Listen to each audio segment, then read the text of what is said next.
Bigyan mo ng kasiyahan ang iyong mga magulang hanggat may panahon ka pa, nang hindi mo pagsisihan pag nawala na sila.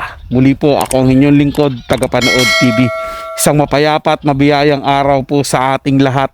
Welcome back po dito sa ating YouTube channel at Facebook page. Panibagong araw, panibagong reaction video po ulit tayo mga tagapanood, at ang balitang ating bibigyan ng reaction, komento at opinion ay ang balitang Angelica Yulo, ina ni Carlos Yulo. Sinagot ng ibang tao ang biyahe abroad para makapagbakasyon, at yan po'y galing sa channel ni Showbiz Snap. Ilalagay ko po yung link ng channel niya sa description para mabisita nyo po at masuportahan na rin. Kaya naman wag na natin patagalin to, simulan na po natin ang ating reaction video sa araw na to mga tagapanood. Let's do this!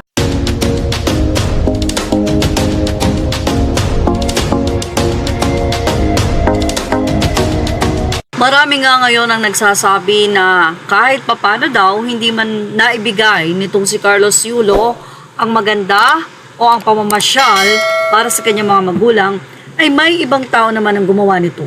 Well, matatandaan na kung saan-saan ngang bansa nagpunta sila Carlos Yulo at ang girlfriend na si Chloe San Jose.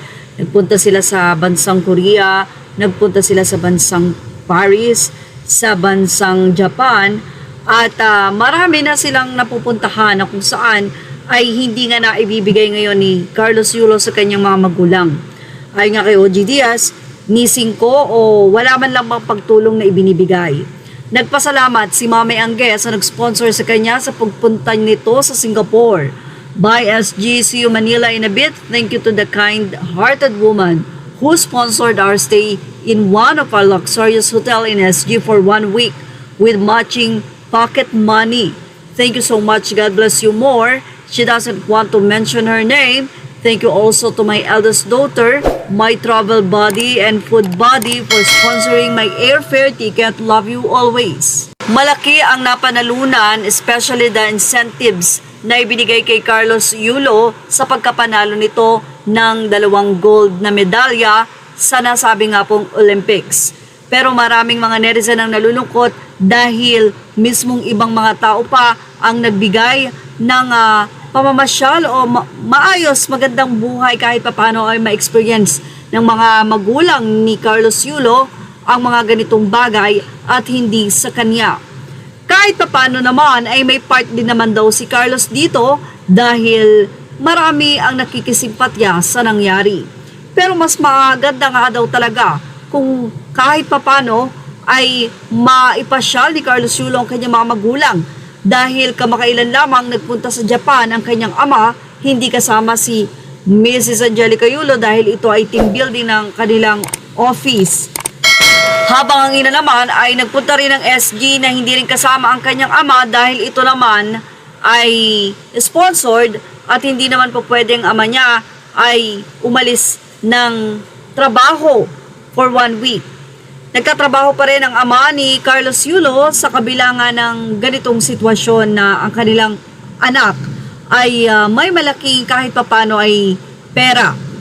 Aanhin mo naman po yung anak na maraming ang pera pero hindi ka naman kayang lingunin, hindi ka kayang bigyan mga tagapanood. Saludo pa nga po sa mga taong hindi nila kaano-ano pero nagawang bigyan ng travel experience o bakasyon grande itong si Ma'am Angelica Yulo. Diba dapat po yung anak ang magbigay nito kasi siya yung maraming pera.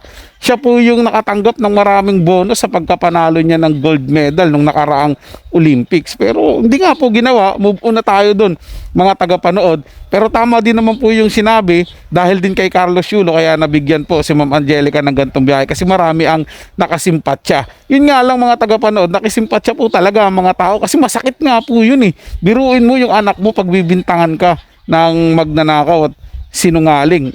On television yun mga tagapanood, national yun. 'Di ba? Maraming makakaalam, maraming makakarinig. So parang talagang pinahiya mo yung sarili mong magulang, ganun kagad yung banat mo.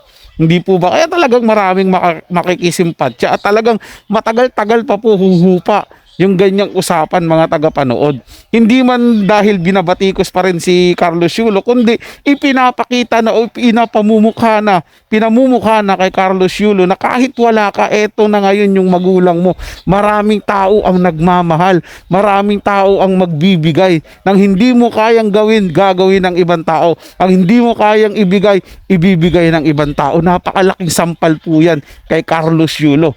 Sabagay, manhid po siya dahil hindi niya po maramdaman yung ganito. Pero kung ako mga tagapanood, anak, hindi ko po hahayaan na makita yung aking magulang na masasaktan, na makita yung aking mga magulang na wala sila sa buhay. Bibigyan at bibigyan ko po yan mga tagapanood.